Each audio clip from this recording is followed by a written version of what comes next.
Hey. Yeah. Hey, what's up? Mm-hmm. So you know the movie All Dog Goes to Heaven, right? Yes, all dogs go to heaven, and it's Yeah. Yeah. What about it? And its sequel, All Dog Goes to Heaven 2. Yeah. Right? Uh-huh. Right? The Astral Plane. I think that was the subtitle for the second movie. I don't really remember. Okay, hold on. All dogs go to heaven 2.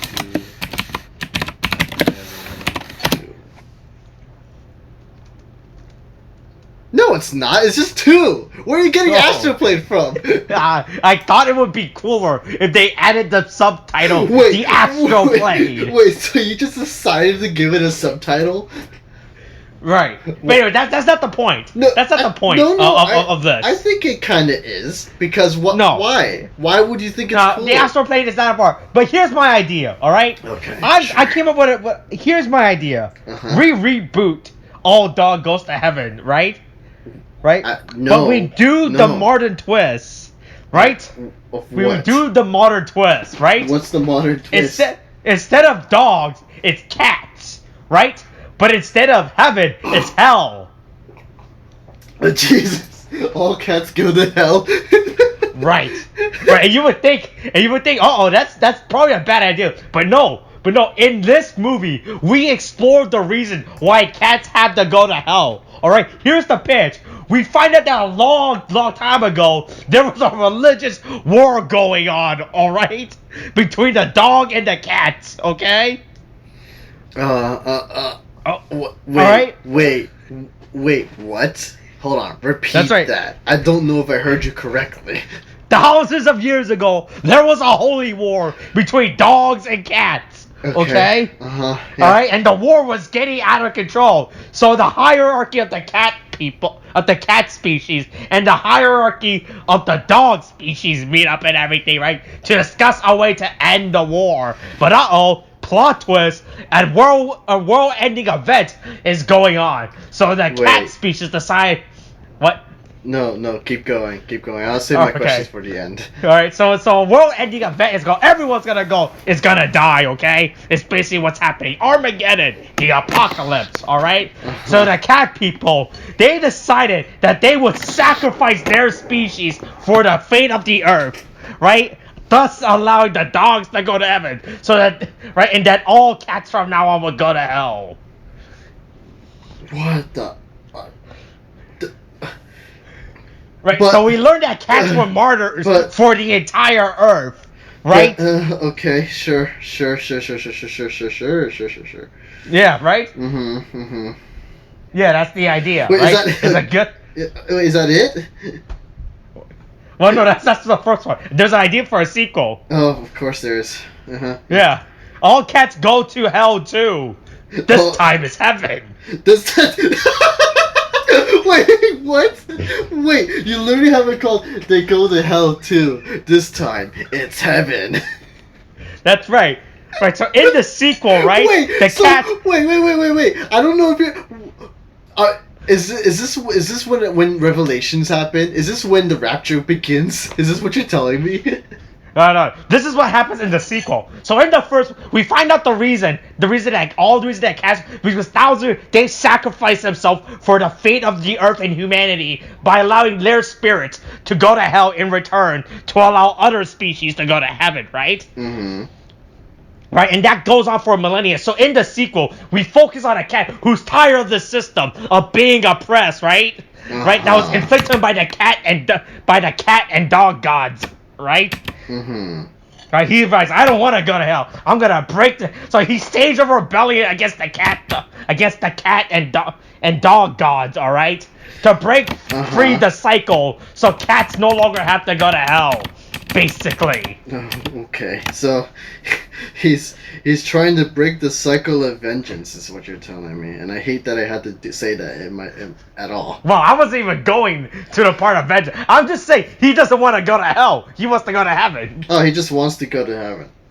That's right. So he wants to break the cycle, that the cats that he did not choose, that the cats did not choose to.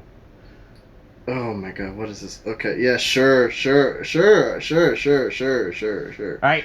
It's a good movie idea, okay? Yeah, sure. We'll go. We'll say it's an idea. Yeah, we'll say it's an idea. I'll go with that. Right? It has everything a kid can want. The religious philosophy, concept of life and death, right? The ends of time, the book of Revelations. You know what? I'm gonna say.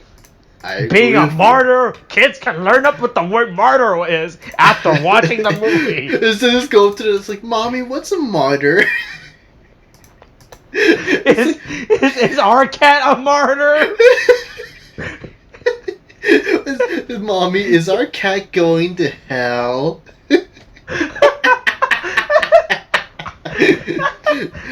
Does our cat have to pay for our sins? Oh,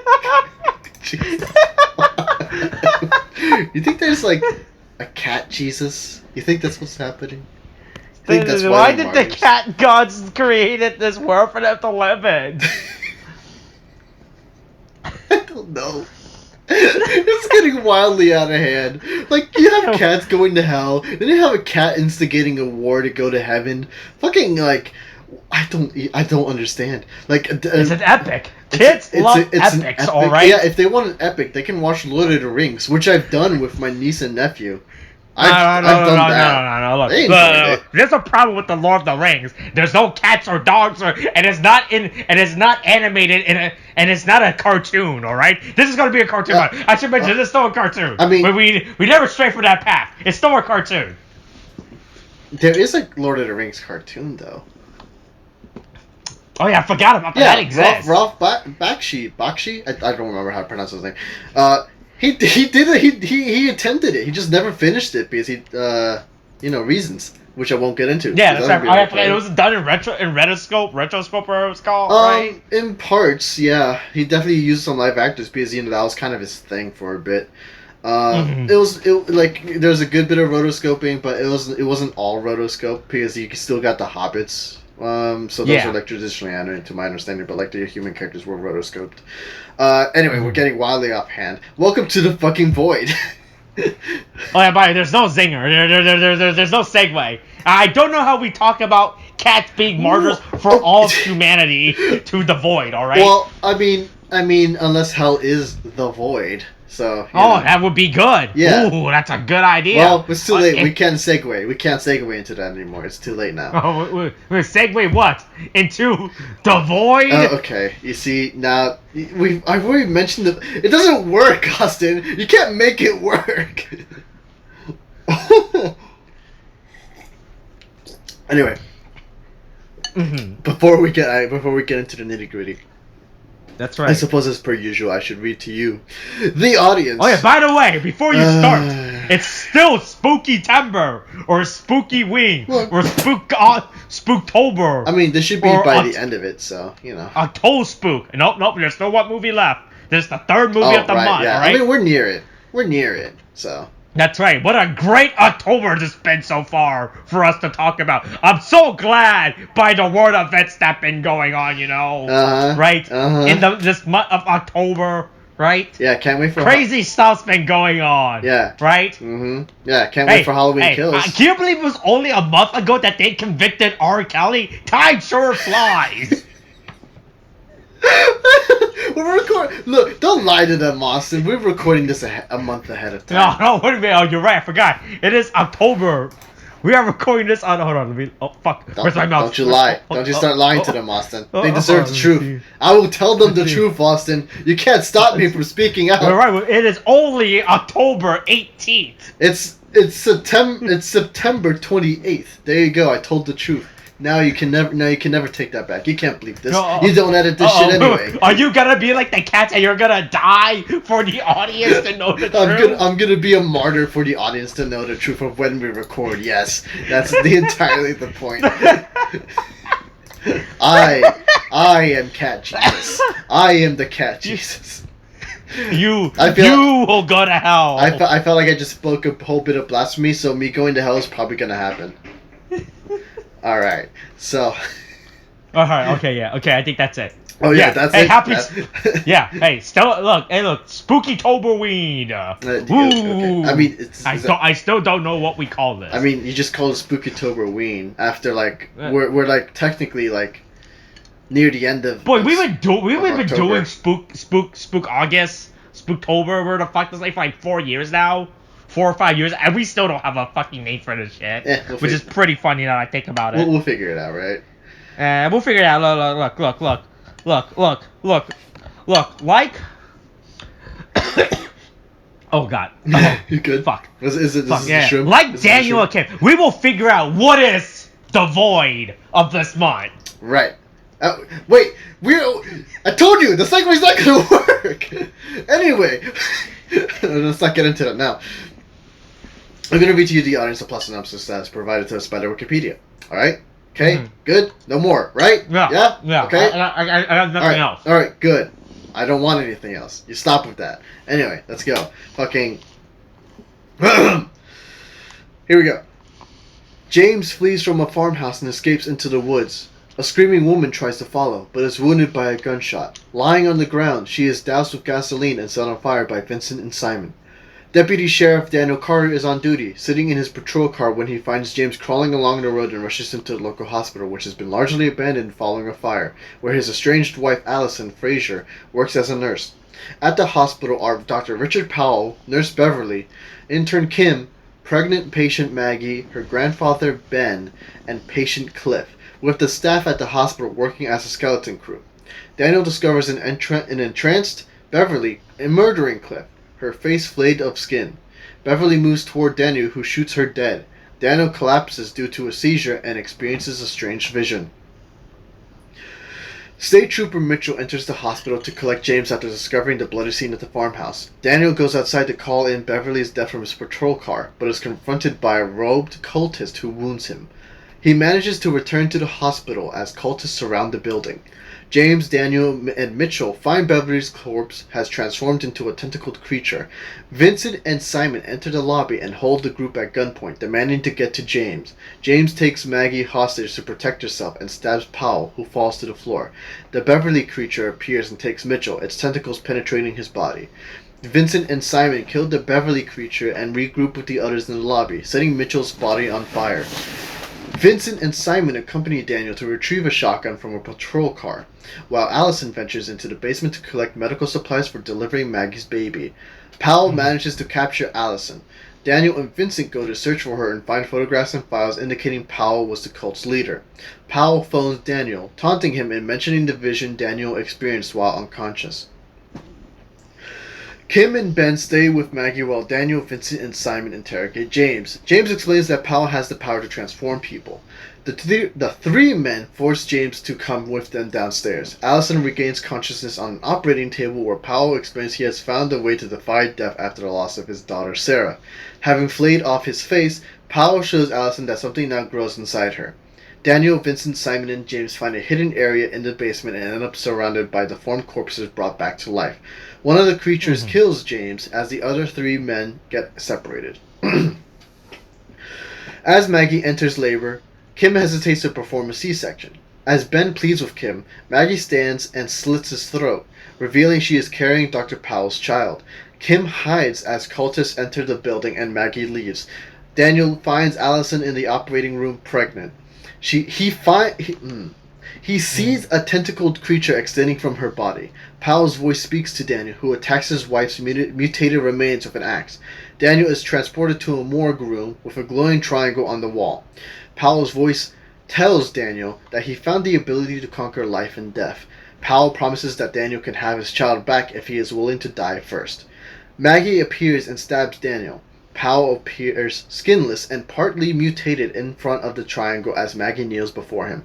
Powell recites an incantation before the triangle as a now frightened Maggie's torso explodes, birthing the Sarah creature. Vincent and Simon arrive and battle it. The Sarah creature overcomes Vincent, but he covers it in isopropyl alcohol, allowing Simon to set them both on fire with a flare. Powell tells Daniel he can be with Allison if he stops resisting and lets go. Daniel refuses and tackles him, leading both men to tumble into the void. Meanwhile, the Sarah creature pursues Simon, who escapes and is teleported back to the hospital to reunite safely with Kim. Daniel and Allison are shown holding hands in another world beneath a black pyramid. And that's the end of the synopsis. Mm-hmm. So, how do we... Okay, so, well, I mean, okay, so the plot synopsis didn't exactly go into everything.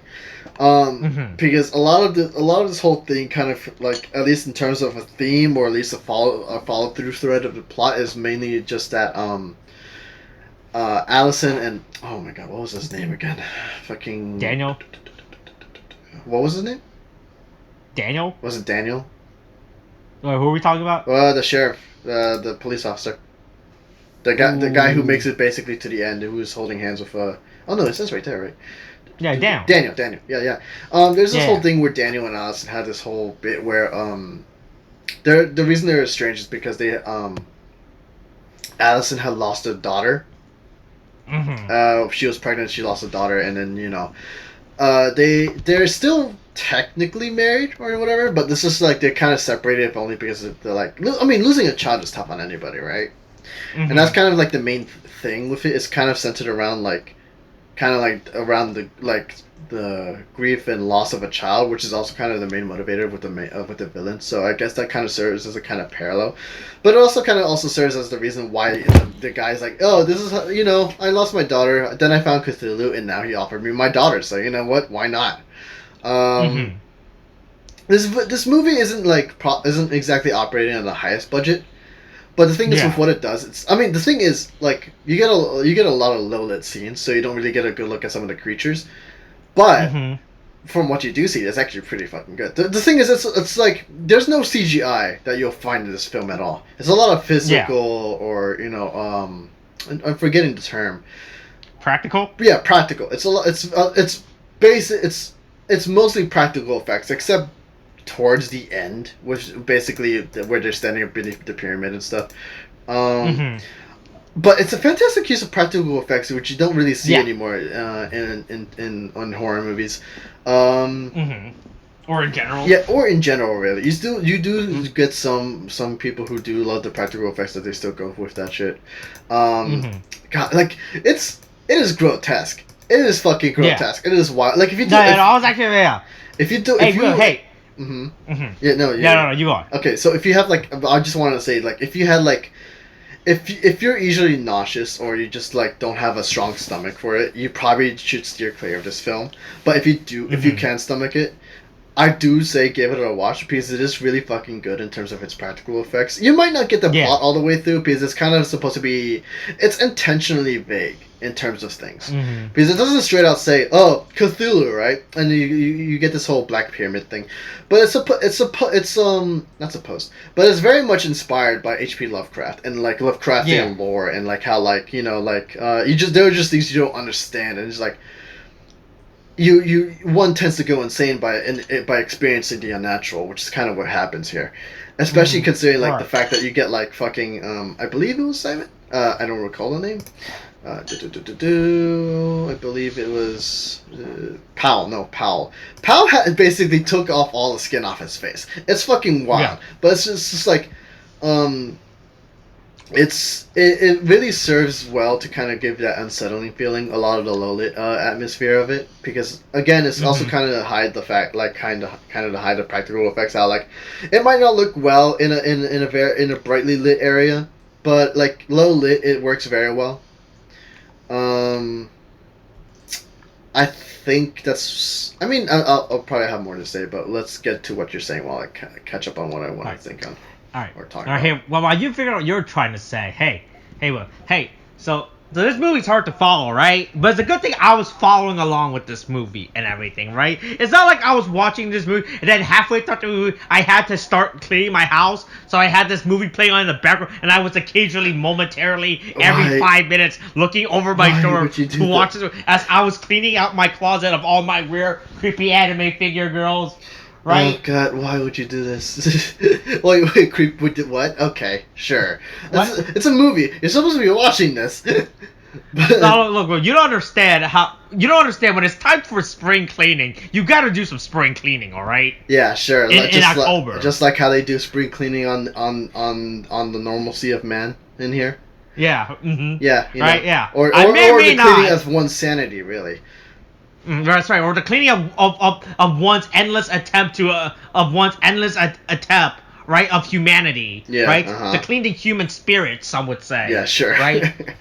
Or to corrupt Right? it into madness. But hey, that's how that goes. Right, but it's a good thing I definitely wasn't doing that with this movie, right? Right, because like any smart person, I will wait until the movie is finished before I start cleaning out my closet of all my weird, creepy anime things. Like, Jesus fucking Christ, there is 1, 2, 3, there is 5 boxes full of shit right now on my side of the bed of fucking anime figures.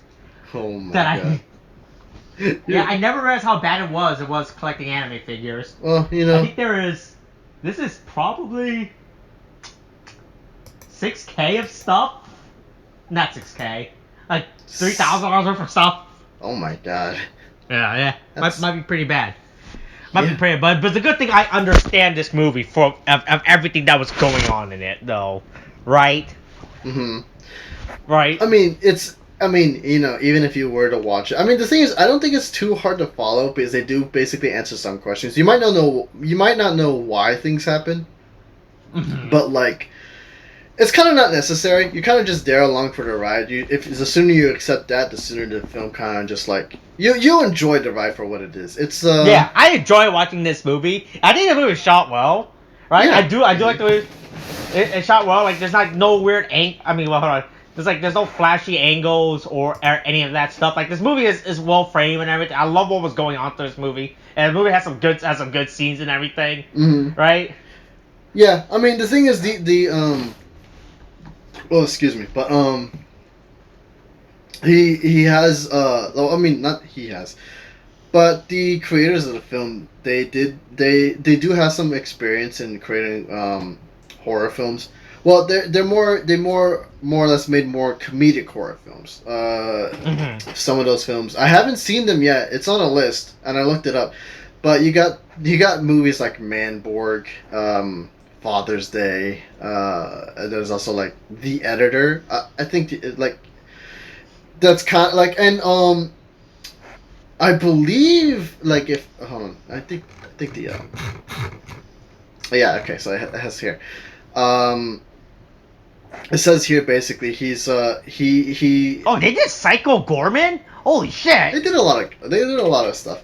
I didn't know they did Psycho Gorman. Yeah, but this is but this is very much a stark, like, The Void is very much a stark departure from the usual films. This being more serious in tone, right? But basically the biggest thing, which is why like this kind of ended up happening, was because this was kickstarted, I believe.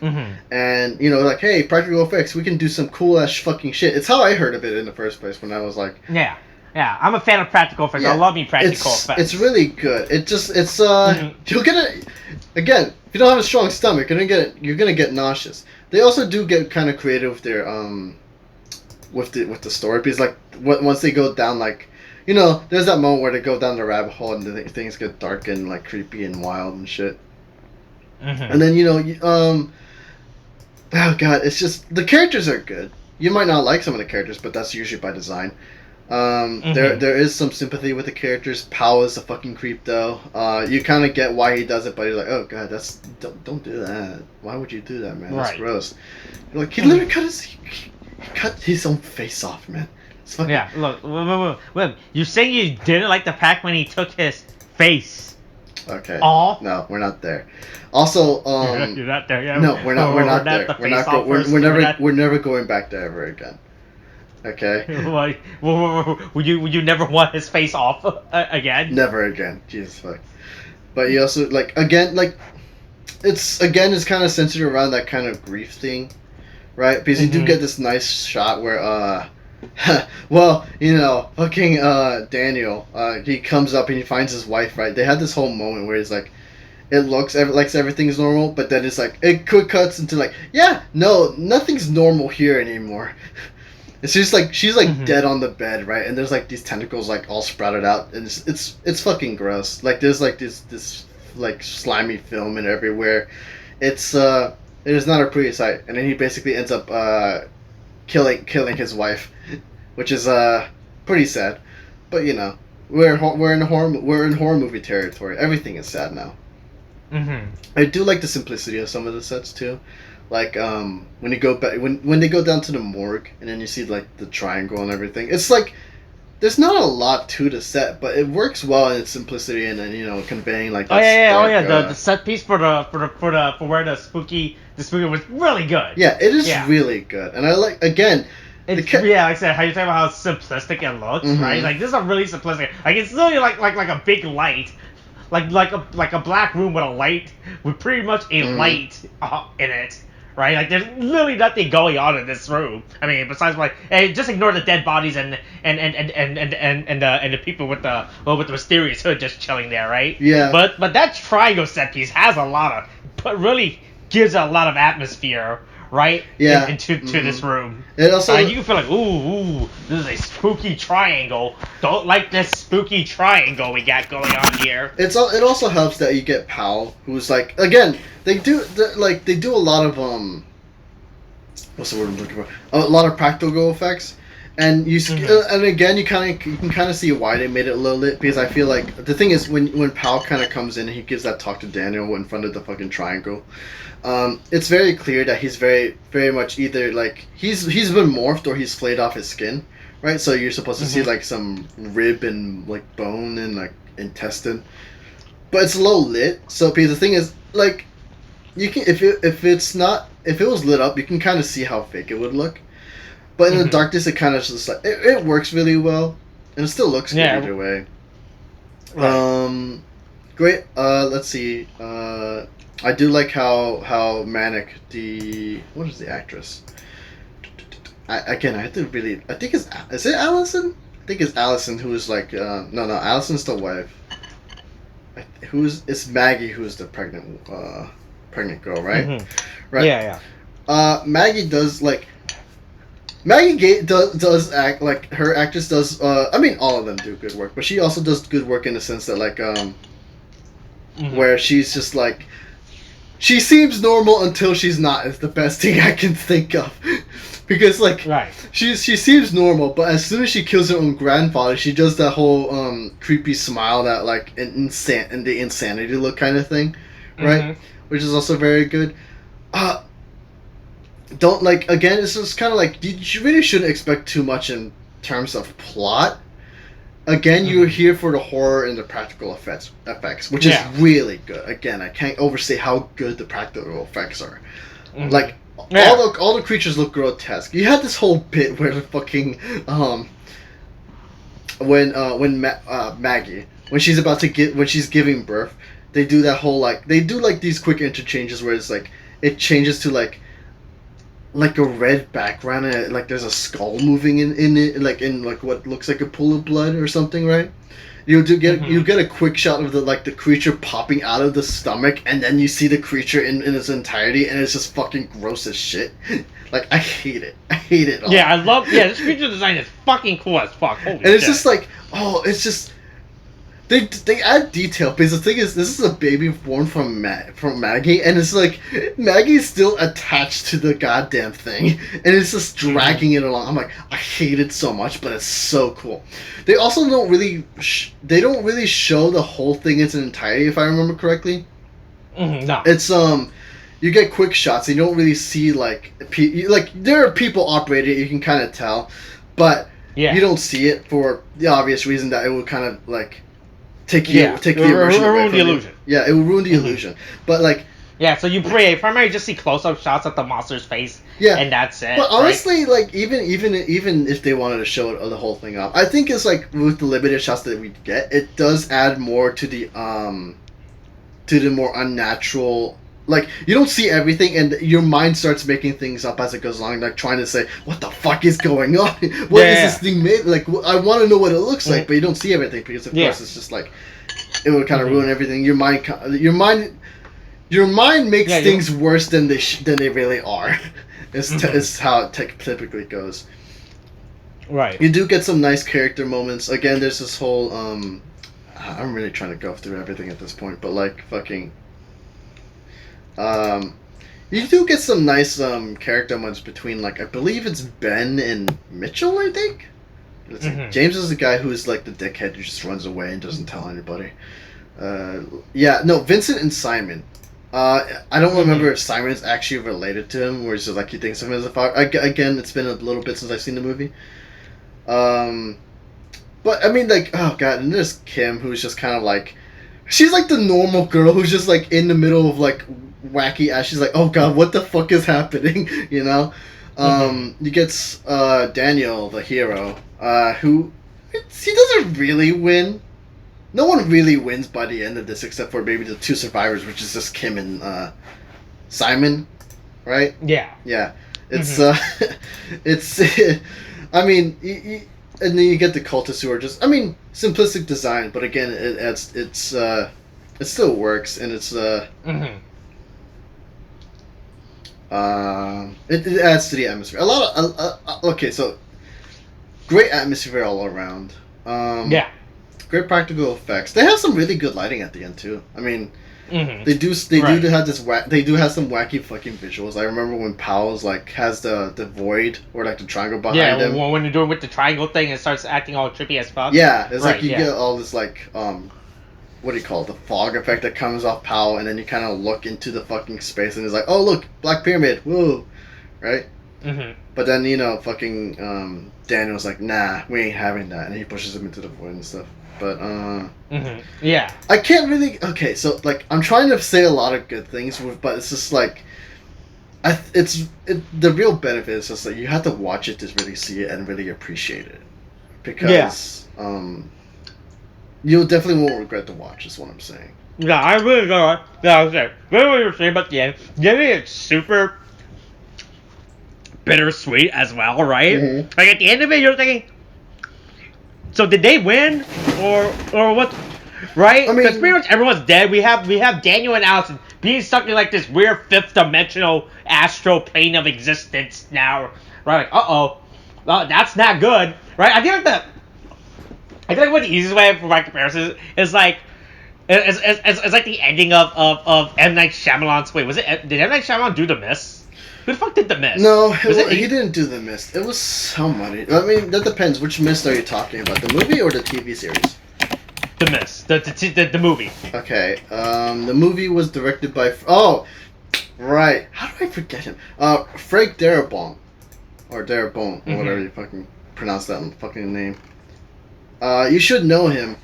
A lot of people really should know him because he's like he's really well known for like the Shawshank Redemption and the Green Mile. Yeah. Yeah, but he did The Mist. Yeah, like that's the mood I got from the ending of this movie. Right? It's like they survive, right? But at what cost, right? Yeah. I mean, you know what's funny though, Austin, is that the movie, the book doesn't have that ending. Did you know that? The Mist? Yeah, in The Mist. You know the movie film? The ending, that ending is not in the book. Oh, this is not. No, literally, it's just like the thing is, everything kind of goes the way it goes in the book. But in the books is like, he writes one last journal entry, the father, and he's like, well, we're gonna go off and hope for the best, right? And then you just kind of don't know what happens to him, I believe. I'm speaking out of my ass at the moment because it's been a long while since I read the book. It's probably like 5 years. In the movie, goddamn, the movie fucking like him, like the father killing everybody, and then having everybody else just kind of come by and be like, oh yeah, you were just seconds away from being saved, man. It sucks to be you. Should have waited. Hey, should have waited. You fantastic ending to. You should have waited for your free trial to expire. Fantastic, right? Yeah, exactly. Fantastic ending to a film, but my god, that never happens in the book. But yeah, I get what you mean because there's that sense of like, I mean, well, in The Mist, it's more like this is a fucked up ending, and I'm all for it. And here you're like, oh yeah, everyone's kind of fucked, and I'm really sad because it's just like. It's kind of a strange thing where like where Daniel and Allison, yeah, okay, that's their names. Daniel and Allison basically they strangely reconcile through everything, but now they only have each other to kind of face against this goddamn fucking Cthulhu pyramid thing. So then it's just like this mysterious fucking like, what's the deal with this fucking pyramid, right? Yeah, I mean, you're not supposed to know. That's the kind of thing with Cthulhu stuff and everything. Right, yeah. It just adds more mystery to the film. Right, because the movie, was already mind trippy enough. Like, what's going on here, right? And now we have the pyramid, right? Yeah, and it's just like, well, is this the Isus, or is this what's going on? Is this my Assassin's Creed rant all over again? No, it's not. No, do you think they have 2 hidden blades in this universe? Oh my god! Do you think they discovered how to make 2 hidden blades yet? No. It's 2 hidden pyramids, Austin. Come on. No, it's 2 hidden. But yeah, I mean, even the survivors like Kim and what was it, Simon? I want to say it's Simon. Yeah, they survive, but they're not gonna come out of this like. Right, yeah, and like, when Simon comes back, he goes through the bloody hospital, right? Yeah, he goes through all of that shit while the creature's still alive, or like, and just chasing him and everything. And it's just like, and then it closes, and it's just like, you kind of have to wonder, like, at that moment, it's like, because how it closes, like, you as along with Simon are kind of wondering, did this really happen? What? And then you kind of go... Right, yeah. Then he goes back and he sees the old man. They're like, oh yeah, this did happen. But no one's going to fucking believe you if you ever tell them. Yeah. Right, yeah. No one's going to believe your cult. The fact that you're being haunted by a fucking cult and everything. Yeah, right? Well, I mean, the cult's dead, if I remember. Because, that whole shtick. But yeah, it's just like... It's that wonderful thing where it's of a similar vein. It's not entirely the same. Because, but it's of a similar vein to Color Out of Space. It's, it kind of plays along the same strengths. Although I think in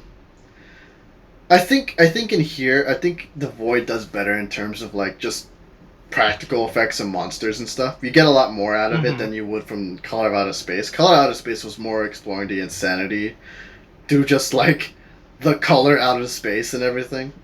But in here, it's more like, oh, well, it's insanity through fucking monsters that you just, like, you can't fight against. And then by the end of it, everything seems normal, and you're like, well, what the fuck? What am I gonna do now? But, yeah, it's a fun movie. I'd definitely say it's worth the watch. It's only like an hour. Yeah, I definitely enjoyed watching this movie. Well, you enjoyed watching half of the movie. I completely watched this movie from start to end. No idea what you're talking about. Yeah, it's not like we had a whole discussion about you going off to do fucking chores and putting away your anime figures. I never do chores, alright? That's the secret. I never do chores, alright? Oh my god. But yeah, it's definitely worth the watch. It's not a long movie. It's like an hour 25 minutes, an hour 30 total with credits. It's a fun little. It's definitely a fun movie to watch for Halloween. Definitely don't watch it with kids though. If you ever plan. What do you mean? No, bring your kids. Yeah, hey, here's a better idea. Hey, show this on front of your house during Halloween night. Invite the neighborhood kids over. All right. Look, at that point, it's the parents' fault. I mean, go ahead. Right? I'm all for it because like that shit's kind of fun to do, like in general. But like, yeah, those kids are gonna have a fucking time. What? Well, you think exposing kids to the cosmic horror at a young age will impact their growth and development for the rest of their lives? Nah, they'll be fine. Yeah, it's fine. Look, this is America. They're born in violence, all right? Oh my god. They're born in violence. They're born so wait, this is like, what does that mean? Do you mean like the mother like is like in the middle of a battle, she gives birth and then she gives the baby a gun, is like, go fight. Fight in the name of your ancestors. Just as soon as that baby comes out, they're immediately tied on to use a gun? Yeah, there's like, and then they cut the umbilical, and it's like, here, use the umbilical to choke your enemies. And it's just like... I mean, look, this is America, so it could happen, so... Yes, this is an accurate depiction of American births. Yeah. Jesus. But no. That's right. Look, a lot has changed, alright, since September 28th, alright? And the what month it's been since we filmed this video, alright? A lot has changed, right? Boy, I can't believe what happened 2 weeks ago on October 4th. Right? Oh on Monday. That was a great day, if anything, right? Unless something bad happened that day, then it wasn't a good day. Oh my god. Yeah, of course. But I mean, definitely worth the watch this. I'm repeating myself, I enjoyed this movie. Yeah, it's a good movie. Yeah. Alright, yeah. Hey, stay tuned next week for the final movie of Spooky-tober Ween, or whatever the fuck we call this shit. Right? You know. Alright, yeah. Hey, maybe next week we'll find out whose head we're hunting next. Okay. That's not a segue, but I'll take it. Well, wait, what do you mean? Wait, that's what we in the film industry call foreshadowing, alright? We'll foreshadow this. Okay, sure. What? Fine. Enemy now. Alright, hey, stay tuned next week to stay tuned next week to see what Win will be a martyr for humanity, alright? I don't know. Maybe I'll be a martyr for pickles or something. I don't know. I'll figure it out later. You'll be a martyr for pickles? I don't know, man. Fucking pickles don't get a good rap. You know, I might as well. Pickle Jesus. Anyway, okay, that's it now. Pickle Jesus, alright. Alright, hey, look, hey, stay tuned next week when William turns himself into a pickle. No, that's not what I intended! No, that's not what I meant! No, please, let's not end it like this. No. You want to end it? You want to end it? You want to end your pain at something? You want to die for this? Is this the hill you want to die on? I don't know what other hill to die on, so sure. Hey, we'll die on Pickle Hill. Should have died on a different hill. I'll just die on Dill Pickle Hill. Yeah, that's what I'll do. Okay. Alright, coronavirus is the whole thing. Wash your hands, wear a mask, get your fucking shot. Okay, thanks, bye.